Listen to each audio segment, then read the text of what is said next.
Yeah, hello everybody. Just a quick unboxing and review of a recent purchase. First up is the Castle Under Siege, one of Italeri's battle games.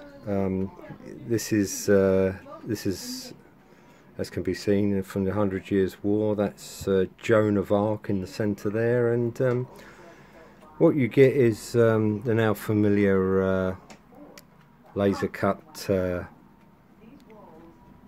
building. This time a castle structure, and that's in kind of light wood. The two sets of figures are the English knights and foot soldiers and French knights and foot soldiers, and I can show you on the other side. They've done quite an attractive job on it. Some of the wooden structures, such as the little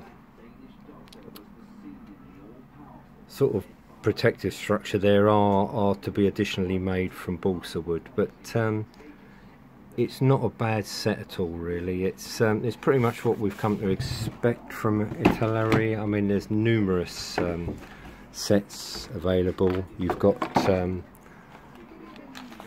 quite a nice colour brochure and detailing the making of the kit. I was torn between this and actually I was looking at a couple of other in their battleground range. There's a nice 1940 Battle of Arras featuring two Matilda tanks on the British side, and a German 88 and a half-track on the German side, with obviously respective infantry figures. There was also an American Civil War, a non-named battle. Well, they called it the Farmhouse Battle, but it wasn't specific to any historical battle. There's been numerous. There is even a gladiatorial combat set with an amphitheatre, and always quite like the idea of a castle. And as I say, that's showing some of the additional structures that you would have to construct fairly simply, I would suspect, from given my own experience of constructing from balsa wood. That's not too difficult to do. Very nice. You know, I always like, coming from the days of being a boy, I think we all like the idea of a castle. It's one of the more attractive sets. So they do Rorke's Drift. They do a El Alamein set, and also a Foreign Legion fort. So there's plenty there. The two sets of figures, as you see, and the Sarissa.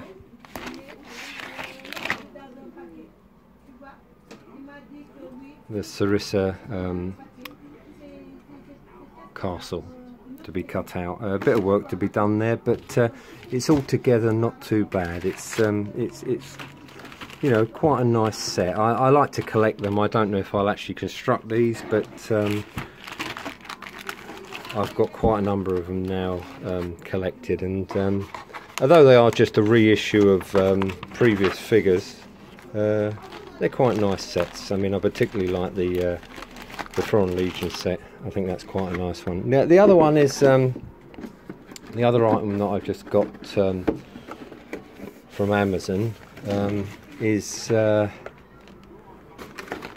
well-known, well, now well-known Paper Soldiers series of Peter Dennis. They're normally historically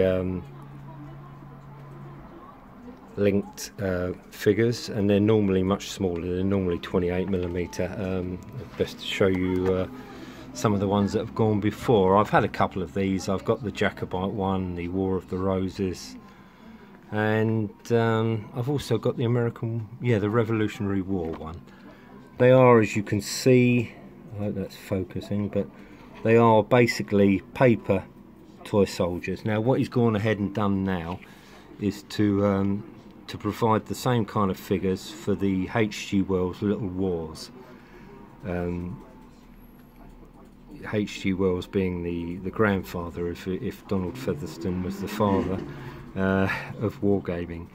And some of you will, most of you will be very familiar with the H.G. Wells Little Wars, in which he gave a very fairly basic but charming set of rules for wargaming, using the then available Britain's hollow cast metal figures in 54mm. Now what Peter Dennis has gone on to do here is to provide, you know, on in itself, if you can photocopy the book and get the soldiers that way, you wouldn't really want to cut your nice book up, but what you've got here is 54mm soldiers, very much in the style of Britain's. These are probably almost identical to some of the Britain's figures that were available at the time, if not much more detailed. I suppose you could do a sort of Little War scenario using